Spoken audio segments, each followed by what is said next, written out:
ছাদে উঠেই এরকম এক গাছ ফুল যদি ফুটে থাকে দেখলেই মন ভালো হয়ে যায়। পুরো গাছ জুড়ে ফুল ফুটে রয়েছে। এখন রোদ্দুরটা সেভাবে ওঠেনি, সেই কারণে ফুলগুলো ছোটো ছোটো, নইলে আরেকটু বড় হবে। কি অপূর্ব লাগছে, লাল হয়ে আছে গাছটা। ওই একটা, আর এইখানে দেখো চন্দন জবা কত ফুটেছে। কালারটা একটু চন্দনের মতন, তো দেয়ালের সঙ্গে ম্যাচ হয়ে গেছে, বোঝা যাচ্ছে না। প্রচুর ফুল ফুটেছে এই জায়গাটাতে। আর এখানেও এই ফুলটাও অনেকদিন পরে ফুটছে। এই যে এটাও এখন রোদ্দুর পেলে ফুটবে, সময় হয়নি। আর আমার এই হাঁটা কমপ্লিট হলো, সকালের কোটা আর কি। ঘড়িতে বাজে 6:30। রোদ্দুর উঠেছিল, তবে মেঘলা মেঘলা আকাশ আবার হয়ে গেছে। তো চলো বন্ধুরা, দিনটাকে আজকে এখান থেকেই দারুণভাবে শুরু করি। আর ছাদে উঠে না দুটো জিনিস থেকে খুব মন খুশি হয়ে গেছে আজকে। একটা হচ্ছে যে এই গাছে ফুল যে ফুটেছে, এত দারুণ লাগছে দেখতে। তো ওইটা দেখে যেমন খুশি হয়েছে, আর একটা জিনিস দেখো, এই দেখো ওই যে পাশের বাড়ির ছাদে জানি না কেন ওই যে প্যান্ডেল হয়েছে। প্যান্ডেল দেখলেই মন খুশি হয়ে যাচ্ছে, যে কারণেই হোক আর যার বাড়িরই হোক না কেন। আমার বাড়ির নয় আমি জানি, তাও পাশের বাড়িতে হয়েছে না, আমার যেন প্যান্ডেল মানেই মনে হয় একটা আনন্দের উৎসব। তো কিছু কিছু ক্ষেত্রে হয়তো আলাদা, তাহলেও আমি তো আর জানি না ওদের কী কারণে করেছে, তাহলেও মনে হয় যেন একটা আনন্দের উৎসব। সেটা দেখেই আমার বেশ মানে কি বলবো, ভিতর থেকে কেমন একটা আলাদা আনন্দ ফিল হয়। আর নিজের ঘরে হলে তো কোনো কথাই নেই। মানে দেখেছো আমাদের কি বলে বুদ্ধ পূর্ণিমা পুজোতে ছোট্ট একটা প্যান্ডেল করা হয়েছে, তাই দিনে 4বার 5বার করে এসে দেখে গেছি, ওই প্যান্ডেলের মধ্যে ঘুরে গেছে, এই হচ্ছে কথা। তো আজকে আরও একটা মানে কি বলবো আনন্দের দিন। এই যে আমাদের পাশে গোপাল গোবিন্দরা থাকে এই ফ্ল্যাটে, আর নিচের তলায় থাকে আরেকজন, বাচ্চা নয় একজন মহিলা থাকে। তো তার আজকে বেবি শাওয়ার, ওখানেই ইনভিটেশন আছে, যাবো। ওটাও একটা খুব আনন্দের শুভ দিন, মানে প্রথম বেবি ওর। তো চলো, যদি ওখানে ক্যামেরা করতে পারি তো তোমাদের সঙ্গে শেয়ার করব, আর নইলে এমনিই আমি বাড়িতে যা করবো সারাটা দিন সবটাই তোমাদের সঙ্গে শেয়ার করবো। তাহলে দিনটাকে এখান থেকেই শুরু করা যাক। হাঁটা তো আমার হয়ে গেছে, বেশি হাঁটা হয়নি, আধ ঘন্টাই হাঁটতে পেরেছি। এবার একটু কারি পাতা আর একটু কী বলে কালমেঘ পাতা তুলে নিয়ে যাই। এই যে একটা বড় দেখে কালমেঘ পাতা তুলেছি। অনেকেই হয়তো দেখে বলবে একটা পাতায় কি হয়, কিছু না খাওয়াচ্ছে একটা পাতা খাওয়াই অনেক, তাই না? আর এখান থেকে এই যে কারি পাতা তুলব। এই গাছটা আমার দিদি এনে দিয়েছিল, দেখতে দেখতে অনেক বড় হয়েছে, অনেক বড় মানে টবে যতটা হওয়ার কথা সেই অনুযায়ী। আর পাতা প্রচুর, একটা দুটো করে পাতা ছিলে কিচ্ছু অসুবিধা হবে না, এই হচ্ছে কথা। তো চলো যাই, নিচে যাই, পাতাগুলো খাবো, মেথি ভেজানো জল খাবো, খেয়ে দিনটা শুরু করবো। গোটা জিরে আর শুকনো লঙ্কা ফোড়ন দেবো, দিয়ে আর সবজিগুলোকে দিয়ে দেবো। আজকে হবে ঝোল ভাত, অনেক কিছু সবজি আছে, ঝিঙে, বিনস, পেঁপে, আলু, সজনা ডাঁটা সব দিয়ে।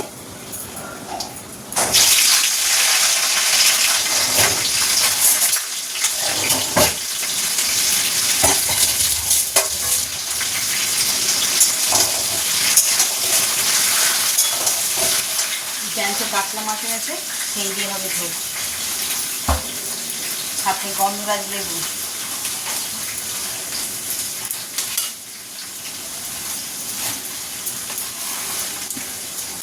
একদম টাটকা টাটকা কাতলা মাছ এনেছে, বড়ো একটা জ্যান্ত কাতলা, এগুলো ঝোল করবে বলেছে, ওই জন্য। চলো মাছটা ধুয়ে নিই, একদিকে ঝোল বসিয়ে দেবো, মানে বসিয়ে দিয়েছি আর কি সবজি, আর এদিকে তো ভাত হয়ে গেছে, এখানে মাছটা ভেজে নেবো।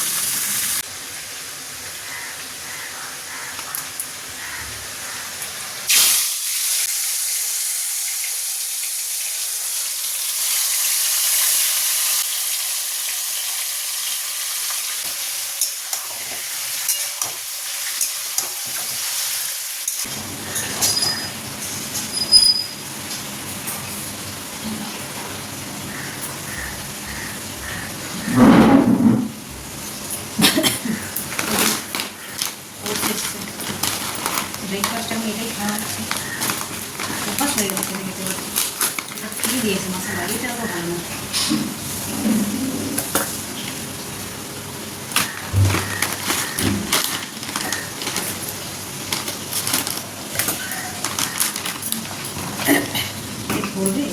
হাফ কিলো করে আনছি, এবার 1 কিলো দিয়ে দেবো।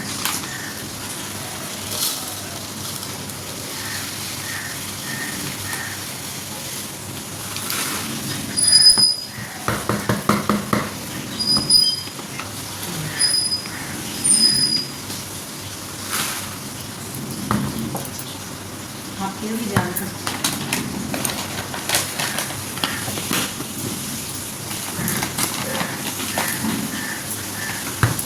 বাদামগুলো ছাড়াতে হবে, ছোলা বাদাম ভেজানো রয়েছে।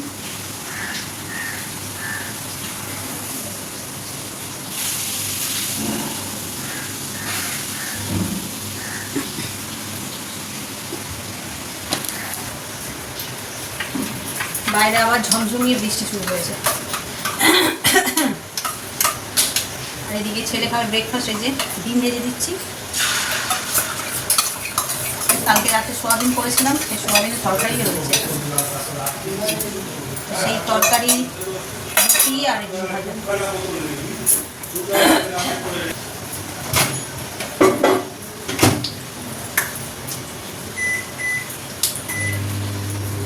তরকারিটা ওতে গরম হোক। আর এদিকে আমার, আর আজকে তো রান্না একদম সিম্পল রান্না হয়েছে, তোমার এই ঝোল আর মাছের ঝোল আর ভাত করেছি। এক তো সকালবেলায় হচ্ছে যে ওরা তাড়াহুড়ো থাকে, অনেক রকমের কিছু খাবে না, সবজি বেশি করে সবজি দিয়ে ঝোল করেছে, ওটা খেয়ে গেছে। মা এইটুকুনি ভাত খায়, মার ওই ঝোল ভাত হলেই হয়ে যাবে। ওর বাবাও ডিউটি যাবে, আমরা এমনি 3টের সময় খাই, ইভিনিং ডিউটি যাবে, সেই জন্য তাড়াতাড়ি খাবে। তো তাড়াহুড়ো করে অত কিছু খেতে পারে না, যার কারণে একদম এক তরকারি ভাত হয়েছে। আর একটুখানি ডিমের কারি হবে, ছেলে মাছ খায় না বলে তাই। আর আমি তো খাবোই না আজকে, ওই পাশের বাড়ি করলাম, বেবি শাওয়ার আছে, ওখানে যাব। চলো চটপট করে ব্রেকফাস্টটা দিয়ে দিই, দিয়ে পড়তে বসে। স্কুলে যাবে বলে ভাবছিল, কিন্তু বৃষ্টি এসে গেছে, আর স্কুলে তো আর যাবে না।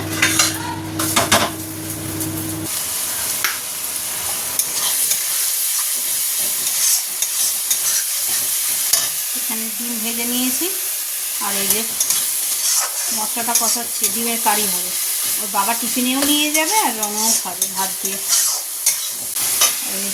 এখানে টগরি বাসন মেজে দিয়ে গেল, এগুলো সব গোছাতে হবে। আর ওর বাবা হচ্ছে যে টিফিনে বাবার জন্য 4টা রুটি করবো, এটা করলে মোটামুটি রান্নার কাজ শেষ। মার ওদিকে খাওয়া দাওয়াও হয়ে গেছে, তারপরে গিয়ে আমি রেডি হব, রেডি হয়ে বেরোবো।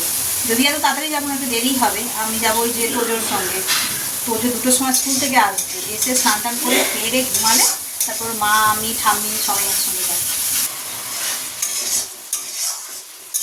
ডিমের কারি একদম রেডি হয়ে গেছে।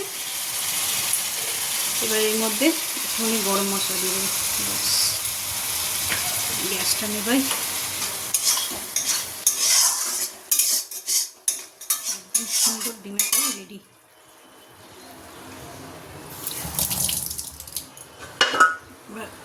এবার করবো রুটি।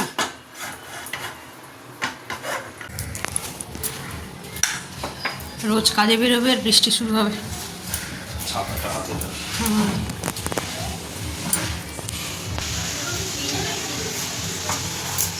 জুতোটা পায়ে হচ্ছে, যাক পয়সাটা বেঁচে গেল, নইলে তো তার পায়ে হতো না, পড়তো না।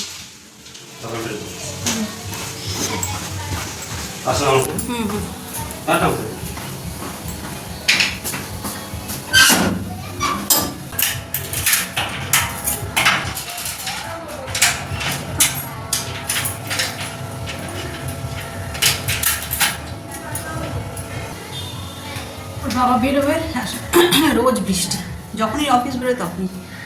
চলো এখন একটুখানি ভিডিওর কাজ সেরে নিয়ে তারপরে রেডি হবো। দেরি আছে এখনো, ঘড়িতে সবে 1টা বাজে। 2টো বাজুক, তোজবাবু স্কুল থেকে আসলে তারপরে ও পুরো পাক্কা 2টো বাজে ঘরে ঢোকে। দেখো ঘর দূর এখন অন্ধকার হয়ে আছে, সারাক্ষণ মেঘলা ওয়েদার, আর বেশ ওয়েদারটা ঠিক। আর সেজে নিলেই, মানে এই শাড়ি পরলেই যে কী গরম লাগে আমার ধারণার বাইরে। তো চলো এই শাড়িটাই পরলাম, হাতের কাছে এটা ছিল হালকা ফুলকা। তো চলো বেরিয়ে পড়ি, ওদিকে তোজোর মা ঠাকুমা সব দাঁড়িয়ে আছে। ও মা আসছে, চাবিটা খোলাই রাখতে হবে, রনও আসবে, খোলাই রাখো, এক্ষুনি আসবে হয়তো।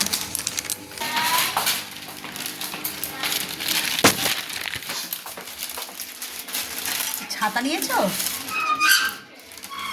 আর ছাতা নিলাম না, দূরে এখান থেকে এইটুকু।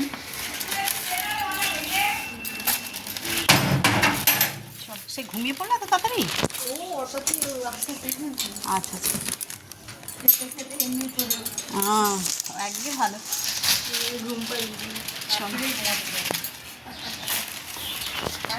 এদিকে তোজোর মা ঠাম্মি সব রেডি, চলো বেরিয়ে পড়ি। এক্ষুনি সোনু আসলো দেখলাম। হ্যাঁ আমরা ঢুকছি ও বেরোচ্ছি। ও, আর দিদিমাকে এত সুন্দরই লাগছে আজকে। দিদিমাকে খুব সুন্দরই লাগছে, কালারটা যেন খুব সুন্দর মানিয়েছে। তোমার হয়ে গেছে খাওয়া? মানে হাঁপিয়ে গেছে বসে বসে।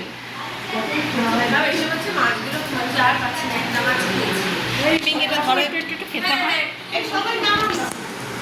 হ্যাঁ সবাই যাচ্ছে।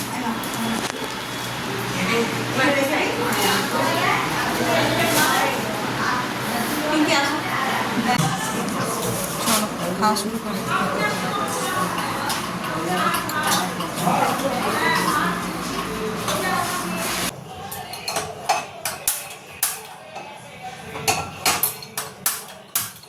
বাইরে এখনো বৃষ্টি পড়ছে। চলে এসেছি রান্নাঘরে, রাতের তরকারিটা করবো। এসেছিলাম তো দুপুরবেলায় 4:30 মতন বেজে গেছে। ওখানে খাওয়া দাওয়ার পরে একসঙ্গে অনেকজন হয়েছিলাম, পাড়া প্রতিবেশী আর কি। বসে বসে গল্প করতে করতেই সময় চলে গেছে, কখন যে 4:30 বেজে গেছে তার খেয়াল করিনি। তারপর তোজো ঘুম দিয়ে উঠে পড়েছে বলে ওকে ফোন করেছে, তারপরে আমরা বাড়ি আসলাম। তো চলো রান্নাটা সেরে। আর আজকে একদম সিম্পল রান্না করছি, আলু পটলের তরকারি।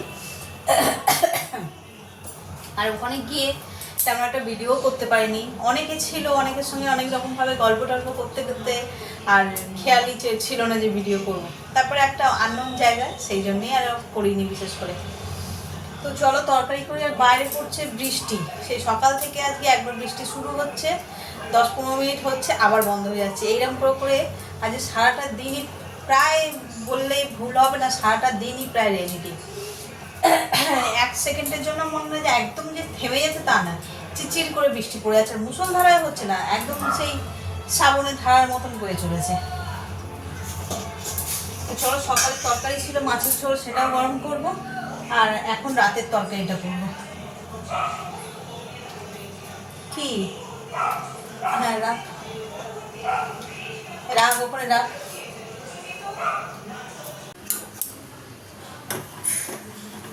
অল্প একটু মুসুর ডাল সিদ্ধ করলাম, এটা আমি আর ছেলে খাবো। আর এতে এখানে আলু পটলের তরকারি, তরকারি বলতে কি একদম সাদা আলুর তো ছেঁচকি মতন, এটা হয়ে গেছে। এতে আলু দেওয়া আছে বলে তাই খাবো না আর কি, ওই জন্যই ডাল সিদ্ধ। আর এটা খেতে এত সুন্দর লাগে, খাওয়ার সময় একটুখানি কাঁচা পেঁয়াজ কেটে এর মধ্যে দিয়ে দেবো, কাঁচা তেল, লঙ্কা আর নুন দিয়ে সিদ্ধ করছি। তো চলো, ঘড়িতে বাজে 9:15। এখন মোটামুটি কাজ শেষ এখানে। আবার যখন খাওয়া দাওয়া হবে তখন ছেলেটাকে নিয়ে একটু পড়তে বসাবো মানে ওকে জোর করে বসাবো, একা একাই পড়বে।